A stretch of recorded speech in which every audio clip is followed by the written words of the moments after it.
Assalamualaikum dan hai, kembali dengan soalan trial bio SPP soalan nombor 4. Rajah 4.1 menunjukkan kacukan antara pokok Magnolia grandiflora yang berbunga ungu dengan pokok Magnolia grandiflora yang berbunga putih.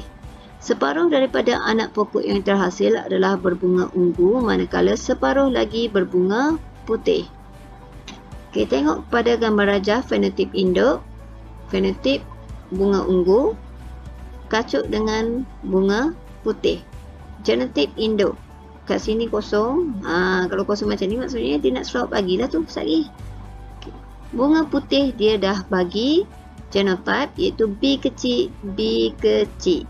Okey, B kecil B kecil maksudnya putih ini adalah trait resesif. Manakala ungu adalah trait dominan. Okey, segi empat planet dia dah bagi tahu kat sini. Okey, untuk bahagian gamet, genotype untuk bunga ungu, ni bukan genotype, dia bagi adalah alel bagi gamet. Okey, satu B kecil, satu lagi B besar. Ni untuk bunga ungu ni. Okey, manakala untuk bunga putih, kosong-kosong kat sini, kita tahu bahawa genotype bunga putih adalah B kecil B kecil, maka alel yang dibawa oleh gamet adalah B kecil B kecil.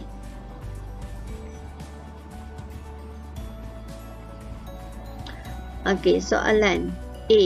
Lengkapkan rajah 4.1 dengan menyatakan genotype induk bagi pokok berbunga ungu dan gamet-gamet bagi pokok berbunga putih. Okey, yang ni saya dah cover dah. Gamet untuk pokok berbunga putih B kecil B kecil. Manakala gamet untuk pokok berbunga ungu dia dah bagi dah B besar B kecil. Jadi genotype-nya adalah B besar B kecil.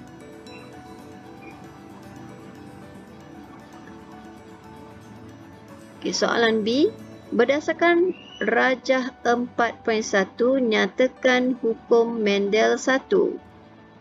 Alright.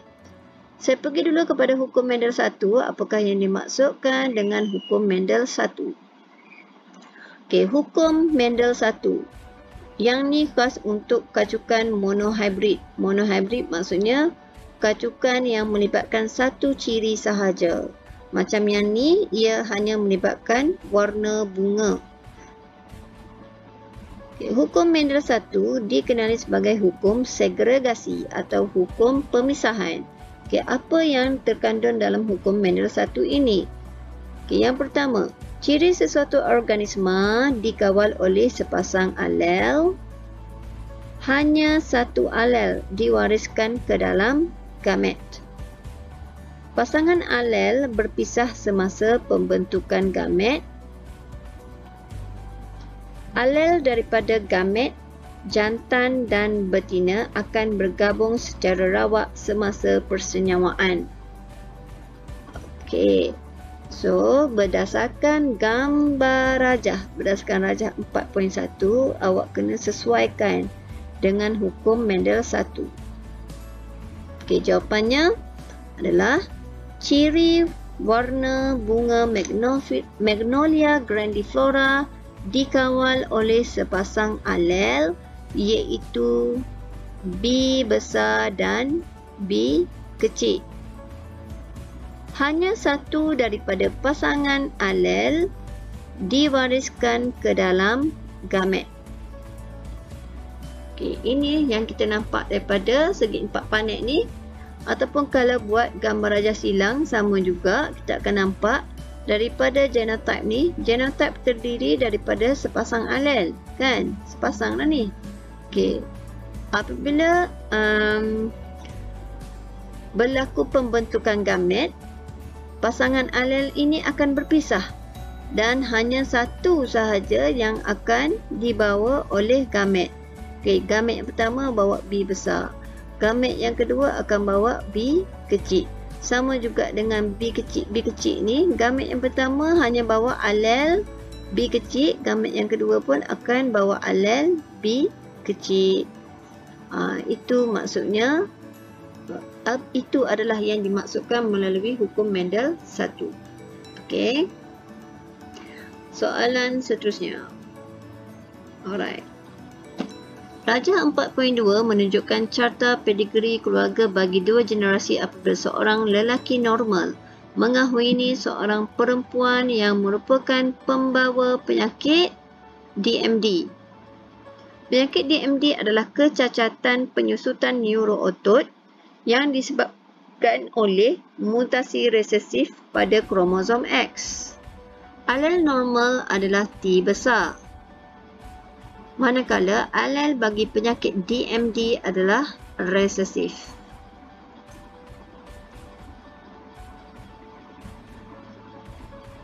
Berdasarkan Rajah 4.2, nyatakan kebarangkalian bagi pasangan ini mempunyai anak yang normal. Okey. Tengok kepada soalan ini. Dia menyatakan kat sini bahawa berlaku mutasi resesif pada kromosom X. Ada keyword dia, resesif kromosom X. Alel normal adalah T besar, manakala alel bagi penyakit DMD adalah resesif T kecil.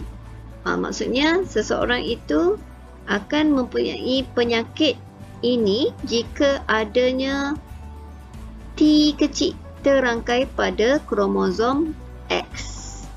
Okey. Alright.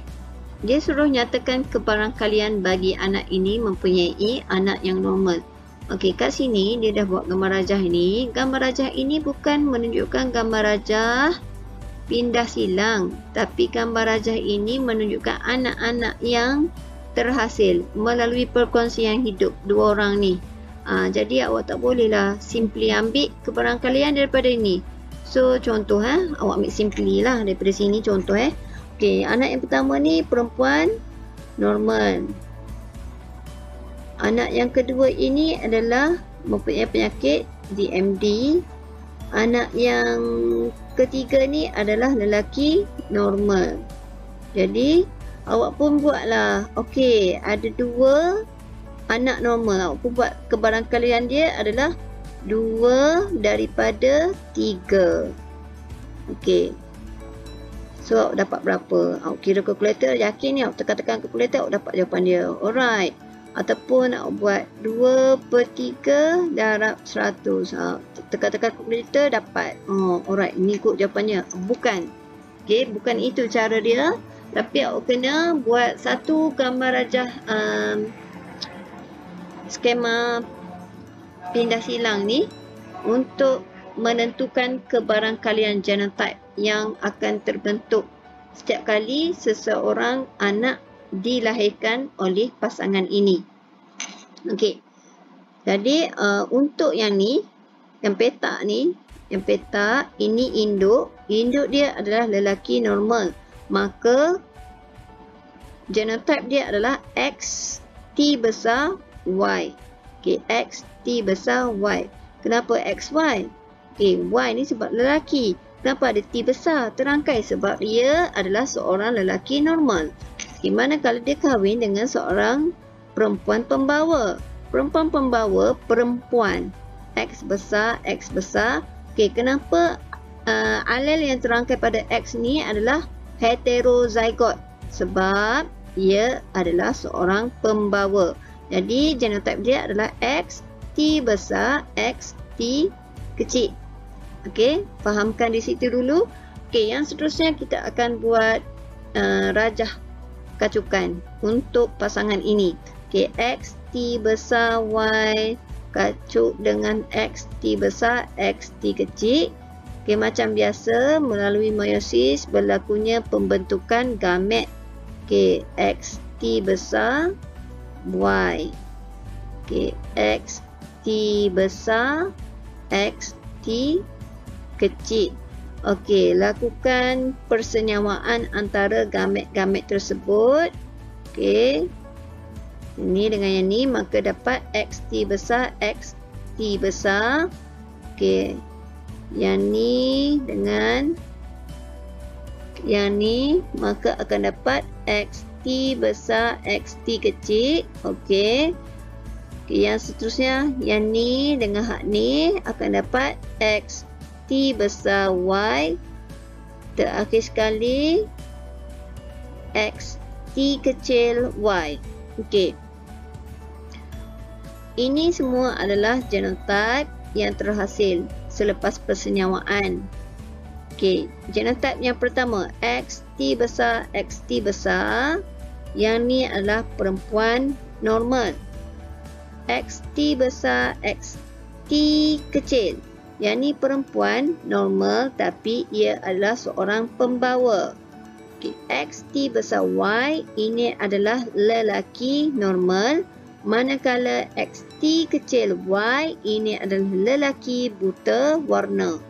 Jadi daripada sini barulah kita boleh rangka kebarangkalian anak yang normal yang boleh terhasil melalui perkahwinan ini. Okay, anak normal ada 3. 3 daripada 4. Okey, inilah kebarangkalian dia. Ataupun awak nak buat dalam bentuk peratus, 3/4 darab 100. Dapat berapa? Ataupun nak buat dalam bentuk perpuluhan, daripada peratus tadi awak convert kepada nombor perpuluhan. Okey. Okey, soalan seterusnya. Bagaimanakah anak lelaki pasangan ini mewarisi penyakit DMD? Terangkan. Jawapan. Sperma yang membawa kromosom Y bersenyawa dengan ovum yang membawa kromosom X terangkai dengan alel resesif T. Okey, saya tulis kat sini. Ni daripada ada sperma, dia bawa kromosom Y bersenyawa dengan kromosom X tapi terangkai dengan alel resesif T. Maka apabila berlaku persenyawaan antara dua ni akan terhasilnya genotype XT kecil Y, iaitu genotype ini merujuk kepada penyakit terangkai seks tersebut. Ya. Okey, yang seterusnya, zygote yang mengandungi genotype XTY terbentuk. Okey. Penyakit terangkai seks ini juga boleh di-apply kepada penyakit buta warna dan hemofilia. Sama saja, dia akan ubahlah soalan kalau dia nak. Okey. Tapi kata kuncinya adalah kalau dikatakan kromosom X tu terangkai bersamanya alel resesif, maka awak kena tahu yang itu adalah penyakit terangkai seks. Okey, D. Berikan satu persamaan antara pewarisan dalam rajah 4.1 dan rajah 4.2. Kedua-duanya adalah pewarisan monohybrid ataupun pewarisan satu ciri sahaja. Kedua-duanya mematuhi hukum Mendel 1, hukum segregasi atau hukum pemisahan. Okey, itu sahaja.